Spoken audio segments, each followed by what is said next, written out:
ነገ መጋቢት 10 መስቀል ኃይልነ መስቀል ጽንነ መስቀል ቤዛነ መስቀል መድኃኒተ ነፍስነ አይሁድ ክህዱ ንነሰ አምነ ወእላ አመነ በኃይለ መስቀሉ ድህነ። መስቀል ኃይላችን ነው። ኃይላችን መስቀል ነው። የሚያጸናን መስቀል ነው። መስቀል ቤዛችን ነው። መስቀል የነፍሳችን መዳኛ ነው። አይሁድ ይክዱታል፣ እኛ ግን እናምነዋለን የተባለለት ቅዱስ ዕፀ መስቀል በአይሁዳውያን ክፋት ከተቀበረ ከ300 ዓመት በኋላ በእናታችን በቅድስት እሌኒ አማካኝነት በአይሁዳውያን ሚስጥር እንዲሁም ደግሞ ተንኮልና ደባ ከተደበቀ ከጠፋ ከ300 ዓመት በኋላ የተገኘበት ቀን ነው። ይሄ የእናታችን የቅድስት እሌኒ ታሪክ በዚህ ዘመን ላለን ወጣቶችም ሆኑ ባለትዳሮች፣ ትዳር ገና ለሚይዙ ሰዎች በሙሉ በጣም ትልቅ ትምህርት አለው። እናታችን ቅድስት እሌኒ ማናት? ሕይወቷስ ምን ይመስል ነበር? ቪዲዮ ረዥም ነው። እስኪ አንድ ሰውም ሁለት ሰውም ቢያዩ ለእኔ ትልቅ ተስፋ ስለሆነ እንድትከታተሉት ጋብዛቸዋለሁ።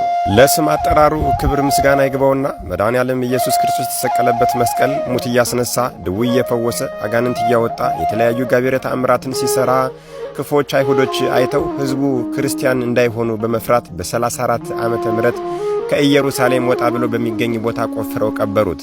ከዚያም የከተማውን ቆሻሻ ሁሉ ከዚያ መስቀሉ በተቀበረበት ቦታ ላይ እየደፉ ከዘመን ብዛት ቦታው በቆሻሻ ክምር የተነሳ ተራራ ሆነ። ከዘመነ ሐዋርያት ጀምሮ በተከታታይ በሮም የነገሱ ነገሥታት ቄሳሮች በክርስቲያኖች ላይ የማያበራ መከራ አድርሰዋል። ክርስቲያኖች የተቀበረውን መስቀል አስፈልገው ለማውጣት ቀርቶ ሃይማኖታቸውን የማመን ነጻነት ስላልነበራቸው የጌታችን የኢየሱስ ክርስቶስ ክቡር መስቀል ለ300 ዓመታት ያህል ተቀብሮ የጉድፍ የቆሻሻ መጣያ ሆኖ ቆየ። የመስቀሉ የመገኘት ታሪክ የቤተ ክርስቲያን የመከራ ዘመን አልፎ የእረፍትና የሰላም ዘመን ሲመጣ ለብዙ ዘመን ተቀብሮ የተረሳውን መስቀል ባለቤቱ መድኃኔዓለም አልረሳምና እርሱ የፈቀዳት ዕለት ስትደርስ በእሌኒ ንግሥት አማካኝነት ከተቀበረበት እንዲወጣ አደረገ። በነገራችን ላይ እናታችን ቅድስት እሌኒ የታላቁ ቅዱስ ንጉሥ የቅዱስ ቆስጠንጢኖስ እናት ስትሆን እንዴት ቅዱስን ንጉሥ ወለደችው? የእሷስ ነገረ ሕይወቷ እንዴት ነበረ ያልን እንደሆነ እሌኒና ተርቢኖስ የሚባሉ ሁለት ደጋግ ክርስቲያኖች ተጋብተው ይኖሩ ነበር። ተርቢኖስና እሌኒ ኑሯቸው ፍቅርና ሰላም የሰፈነበት በመሆኑ ለብዙ ሰዎች እንደ ምሳሌ ሆኖ ይኖሩ ነበር። ተርቢኖስ ነጋዴ ነበር። ከዕለታት አንድ ቀን ራቅ ወዳለ ሀገር በመርከብ ለንግድ ሄደ። እሌኒም ባለቤቷ ተርቢኖስ ለንግድ ወጥቶ እስከሚመለስ ስለ ባሏ ከመጸለይና ከማሰብ በቀር ከግቢዋ እንኳን አትወጣም ነበር።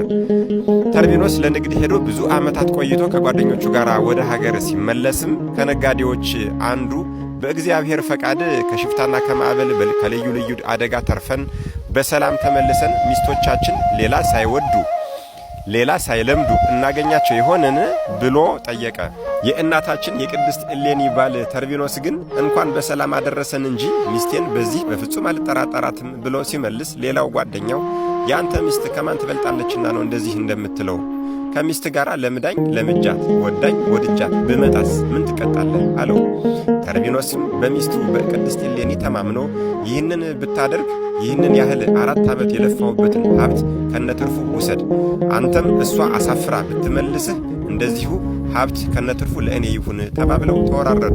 ከዚያም መርከቡ ወደብ ከመድረሱ በፊት ነጋዴ ወደ እሌኒ ቤት ደረሰና በሩን አንኳኩቶ ሰራተኛይቱን እሌኒን ማነጋገር እፈልጋለሁና ንገሪልኝ ብሎ ጠየቃት። እርሷም እያፈረች የተላከችውን ለእሌኒ ነገረቻት። እሌኒም ተቆጥታ ከመቼ ወዲህ ነው እንግዳ የማነጋግረው ብላ አሳፈረቻት። ሰራተኛይቱም ለነጋዴው መልሱን ስትነግረው ነጋዴው እንደማይሆንለት ከተረዳ በኋላ ሌላ ተንኮል አቀደና ለሰራተኛይቱ ባልና ሚስቱ ብቻ የሚያውቁትን አንድ ነገር ብቻ ብትሰጨኝ ብዙ ገንዘብና ወርቅ ሰጥሻለሁ ብሎ ወርቅ ሰጣት። ሰራተኛይቱም ሁለቱ ብቻ የሚያውቁት የእመቤቴ ሀብል አለ፣ ያንን አመጣልሃለሁ። መጀመሪያ አንተ በከተማው ውስጥ እየዞርህ ነጋዴዎች መጡ፣ የብስ ረገጡ እያልክ አስወራ። ከዚያም ተመልሰ እንድትመጣ ብላ ሰደደችው። ነጋዴውም እንደተመከረው የነጋዴዎችን መምጣት በከተማይቱ እንዳወራ የነጋዴዎቹ ቤተሰቦች ነጋዴዎችን ለመቀበል ዝግጅት ማድረግ ጀመሩ። የእሌኒም ሰራተኛ እመቤቴ ነጋዴዎች መጡ፣ የብስ ረገጡ ተብሎ ይወራልና ባለቤቱ በሰላም ስለመጡ የይዘገጃጁ ገላውን ይታጠቡ ብላ መከረቻት። እሌኒም ገላዋን ስትታጠብ የአንገቷን ሀብል ቁጭ ካደረገችበት ቦታ ሰራተኛቱ አንስታ ለነጋዴው በተቃጠሉበት ዕለት ሰጠችው። ነጋዴውም ለሰራተኛቱ የዕለቷን ብዙ ገንዘብና ወርቅ ሰጥቷት ደስ እያለው ወደ ጓደኞቹ ሄደና ለተርቢኖስ ሚስትህን ለምጃት ወድጃት ወዳኝ ለምዳኝ መጣሁ አለው። ተርቢኖስም ውሸት ነው፣ ለዚህ ምን ምልክት አለህ ብሎ ጠየቀው። ተንኮለኛው ነጋዴ ያንን ሀብል አውጥቶ ይህ ሀብል የሚስትህ አይደለምን ብሎ ሰጠው። ተርቢኖስም ደነገጠ፣ የሚናገረውንም አጣ። በውርርዱ መሰረት ሀብቱን ሁሉ አስረከበና ባዶ እጁን ወደ ቤቱ እያዘነ እየተቆጨ ሄደ። ባለቤቷን በናፍቆትና በታማኝነት ስትጠባበቅ የከረመችው እሌኒ በተርቢኖስ ያልተለመደ ሐዘንና ብስጭት ግራ ተጋብታ ወንድሜ ምን ሆነሃል? ለወትሮው እንኳን ይህንን ያህል ዘመን ተለያይተን ቀርቶ ለጥቂት ቀናት ተለያይተን እንኳን ለጥቂት ቀናት ተለያይተን ስንገናኝ እንነፋፈቃለን። አሁን ግን ከመጣህበት ጊዜ ጀምሮ አዝነሃይሃለሁ ብላ ጠየቀችው። ተርቢኖስም ብዙ የደከምኩበትና የለፋሁበት ሀብት ንብረቴ እንዳለ በማዕበል አጠፋብኝ፣ እኔ ያላዘንኩ ማን ይዘን አላት። እሌኒም ጽኑ አማኝና የተማረች ክርስቲያን ናትና እግዚአብሔር ሰጠ፣ እግዚአብሔር ነሳ፣ የእግዚአብሔር ስም የተመሰገነ ይሁን እንዳለ ኢዮብን አስበው አለችው። አንተ እንኳን በሰላም መጣህ እንጂ ሀብቱ ውሎ አድሮ ይመጣል እያለች አጽናናችው። ተርቢኖስም እንግዲህ በተከበርኩበት ሀገር ተዋርጄ በሰጠሁበት ሀገር ለምኜ ለመኖር አልችልምና ወደ ሌላ ወደማያውቀኝ ሀገር እሄዳለሁ። አንቺ ግን ሁሉ ይወድሻል፣ ሁሉ ያከብርሻልና ከወደድሽው ጋር ኑሪ አላት። ቅድስት እሌኒም በደስታ ጊዜ አብሬህ እንደሆንኩ በችግርም ጊዜ አልለይህም። የኔና ያንተን አንድነት ችግር አይፈታውም። ከአንተ ተለይቼ ወዴት እቀራለሁ? ወደምትሄድበት ወደምትሰደድበት አብሬህ እሄዳለሁ ብላ ተነሳች። ሁለቱም ቤታቸውን ጥለው ሲሄዱ በመንገድ ላይ ተርቢኖስ በልቦና ይዞት የነበረውን ምስጢር አወጣው። እሌኒ ስወድሽ የጠላሽኝ፣ ሳምንሽ የከዳሽኝ ምን አድርጌሽ ነው ብሎ ጠየቃት። እሌኒም እኔ አንተን አልጠላሁም አልከዳሁም፣ ይህንን ሐሳብ እንዴት አሰብ ብትለው ከኪሱ አውጥቶ ሀብሉን አሳያትና የሆነውን ሁሉ ነገራት። እሌኒም ያልጠበቀችውን ነገር ስለተፈጸመ አዝና የሆነውን እውነተኛ ታሪክ በሙሉ ነገረችው። ተርቢኖስ ግን አላመናትም። ከባህር ዳር በደረሱ ጊዜም በቁመቷ ልክ ሳጥን አሰርቶ እሌኒን በውስጡ አስገባትና ብታደርጊውም ባታደርጊውም እንደ ስራሽ ያውጣሽ ብሎ በዛ በብረት ሳጥን አድርጎ ወደ ባህሩ ወረወራት። እሌኒም ያለችበት ሳጥን በፈቃድ እግዚአብሔር እየተንሳፈፈ ከወደብ ደረሰ። በዚያ ወደብ አካባቢ ምዕራብ ሮምን ያስተዳድር የነበረው ኮንስታንቲኖስ ቁንስጣ የተባለው ንጉሥ ነበርና ሳጥኑን አይቶ አውጥቶ እንዲከፍቱት ወታደሮችን አዘዘ። ሳጥኑን አውጥተው ሲከፍቱትም እጅግ የተዋበች ሴት ሆና አገኟት። ንጉሥም እሌኒን ወደ ወስዶ ሚስቱ አደረጋት። ኮንስታንቲኖስ ወይም ቁንስጣም የመክሲሚያኖስ ቄሳር ሆኖ ምዕራብ ሮምን ያስተዳድር ነበር። ንግሥት እሌኒም በ272 ዓ.ም ታላቁ ቅዱስ ቆስጠንጢኖስን ወለደችለት። ቆስጠንጢኖስም ገና በወጣትነቱ የአባቱ እንደራሴ ሆኖ እንደሰራ አባቱ ሞተ። የአባቱ ባለሟሎች ሕዝቡ ተስማምተው የ18 ዓመቱን ቆስጠንጢኖስን በአባቱ ቦታ ሐምሌ 28 ቀን በ316 ዓ.ም በሮም ምዕራብ ክፍል በገላትያ አነገሱት። በጦር ሜዳዎች ብዙ የጀግንነት ሥራዎችን ስለሠራ በሰራዊቱ ዘንድ ይወደድ ነበር።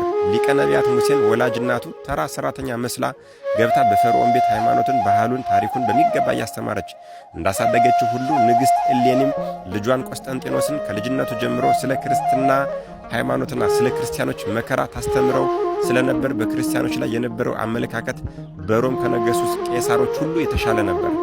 በተለይም በ312 ዓመተ ምህረት ከጠላቱ ከመክስሚያኖስ ጋር ለመዋጋት ምታነጋሪት ክተት ሰራዊት ብሎ ለዘመቻ እንደተሰለፈ በራእይ በሰማይ ላይ ቁንስጣጣኑ በዚህ ምልክት ወይም መስቀል ጠላትን ድል ታደርጋለህ የሚል የመስቀል ቅርጽና የተጻፈ ጽሑፍ ስላየ ስለ ሰራዊቱ የመስቀል ምልክት በመሳሪያቸውና በሰንደቅ ዓላማቸው ላይ እንዲያደርጉ አዘዘ። ወዲያው ጦርነት ቢገጥም ጠላቱን ድል ነስቶ በጠቅላላው የሮም መንግሥት አግዛቶች ሁሉ ገዢ አዛዥ ንጉሥ ሆነ። ታላቁ ቆስጠንጢኖስ የሮም ንጉሠ ነገሥት ከሆነ በኋላ በ300 ዓመታት ውስጥ ለመጀመሪያ ጊዜ ለክርስቲያኖች የነጻነት አዋጅ አወጀ። ክርስትናም ብሔራዊ ሃይማኖት ተባለች።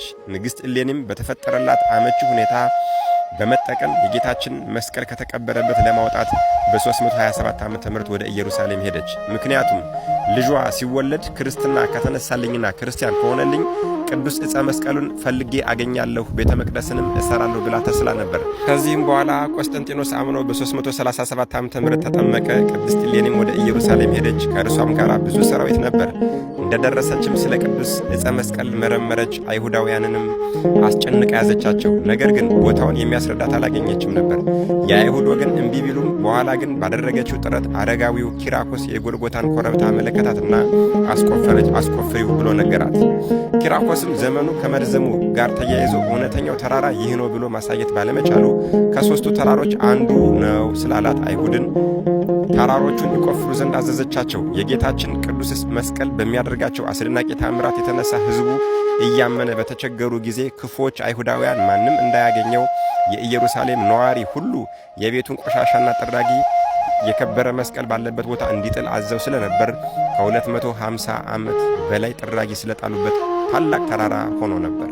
ቅድስት እሌኒ ተራሮቹን ለማስቆፈር ከ3ቱ ተራሮች የቱ እንደሆነ ለመለየት መስከረም 16 ቀን ደመራ አስደምራ ብዙ ዕጣን በመጨመርና በማቃጠል ከኢየሩሳሌም ወጣ ብለው ያሉትን ኮረብቶች አሳያት።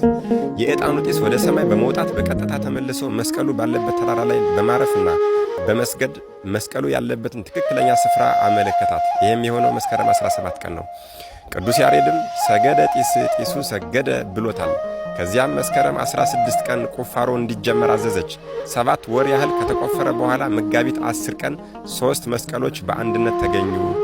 ንግሥት እሌኒም የክብር ባለቤት የጌታችን የተሰቀለበት የትኛው እንደሆነ ለማወቅ በወደደች ጊዜ ከራሱ በላይ ይህ የናዝሬቱ ኢየሱስ የአይሁድ ንጉሥ ነው የሚል የተቀረጸበት ጽሑፍ ያለው እንደሆነ የኢየሩሳሌም ኤጲስቆጶሳት ቅዱስ መቃርስ ነግሯት ስለነበር ከእርሱም ምልክት ታይ ዘንድ ወደደች። የሞተ ሰው አምጥታም በሁለቱ መስቀሎች ላይ በተራ ብታስቀምጣቸው አልተነሳም።